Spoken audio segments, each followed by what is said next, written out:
আপনারা আজকে দেখেছেন একজন মন্ত্রী বলেছে যে ইনকিলাব শব্দ নিয়ে আপত্তি তুলেছেন ওনারা। আমরা বলবো যে ইনকিলাব, ইনসাফ, আজাদি এই সকল যে শব্দ রয়েছে এই সকল শব্দ আমাদের জীবনের অবিচ্ছেদ্য অংশ। কারণ এই শব্দগুলোর মাঝেই আমরা ভারতীয় আধিপত্যবাদের বিরুদ্ধে এই শব্দগুলা দিয়ে দাঁড়াই।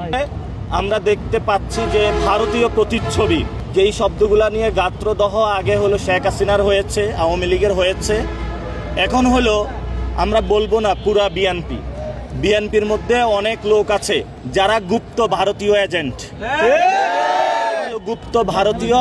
এদের হলো ইনকিলাব, ইনসাফ, আজাদি শব্দে চুলকানি শুরু হয়। আমাদের উসমান হাদি ভাই বলেছিলেন যে আমরা ঢাকা একটা ইনসাফের রাজত্ব কায়েম করতে চাই। তো ফলত ওরা আজকে বলছে যে ইনকিলাব মঞ্চ কি? ইনকিলাব মঞ্চ হলো সেই জিনিস যেই জিনিস আপনাদের চাঁদাবাজি, সন্ত্রাস, দুর্নীতির যে মসনদ আছে সেটাতে হলো আগুন ধরিয়ে দিয়েছে। সেই জন্য আমরা আমাদের লড়াই চালিয়ে যাব ইনশাআল্লাহ। এবং আমাদের ইলেকশনের যে সিস্টেমটা রয়েছে এই সিস্টেমের মধ্যে অনেক ভুল ত্রুটি রয়েছে।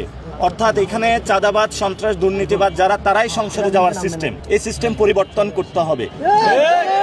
ভোট দিবে সেই ভোটটা রক্ষা করবে ইলেকশন কমিশন এবং জনপ্রতিনিধি জনগণের হবে, কোনো দলের হবে না, কোনো ব্যবসায়ী গোষ্ঠীর হবে না, কোনো দেশের হবে না। আমরা এমন একটা এবং এই যে ডক্টর ইউনূস উনি যখন বিদায় নিল, বিএনপিকে এত সুযোগ সুবিধা দিল এবং বিএনপি গণ অভ্যুত্থানের পরে সবগুলা মানুষ জেলে ছিল, যারা জনগণ বাংলাদেশে তাদেরকে মুক্ত করে দিল, তাদেরকে একটা ধন্যবাদ দিল না তারা। এবং যারা উপদেষ্টারা তাদেরকে এত সুযোগ সুন্দর করে এতগুলো আসন দিয়ে দিল, ডক্টর ইউনূসকে তো তারা একটা লাল গালিচা সংবর্ধনা দিতে পারতো, তাও দেয়নি।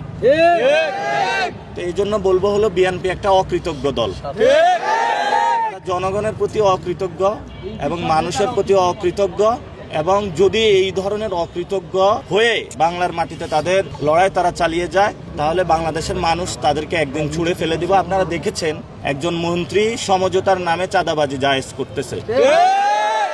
আমরা খুবই স্পেসিফিক ওয়েতে বলতে চাই, বাংলাদেশে আমরা যতদিন জীবিত থাকব ততদিন সংস্কার নিয়ে কোনো নয় ছয় চলবে না। সংস্কার বাংলাদেশে আমরা বাস্তবায়ন করেই ছাড়বো ইনশাআল্লাহ। এবং আওয়ামী লীগের যে দফা রফা করেছে এবং ভারতীয় হিজুমনির, সেটাকে যদি বিএনপি নতুনভাবে পুনর্বাসন করার প্রচেষ্টা চালায়, যারা বিএনপির মধ্যে এটা প্রচেষ্টা চালাবে তাদের সাথে আমাদের শক্ত লড়াই হবে। আমরা বাংলার মাটিতে কখনো খুনি হাসিনাকে পুনর্বাসনের চেষ্টা মেনে নিব না ইনশাআল্লাহ।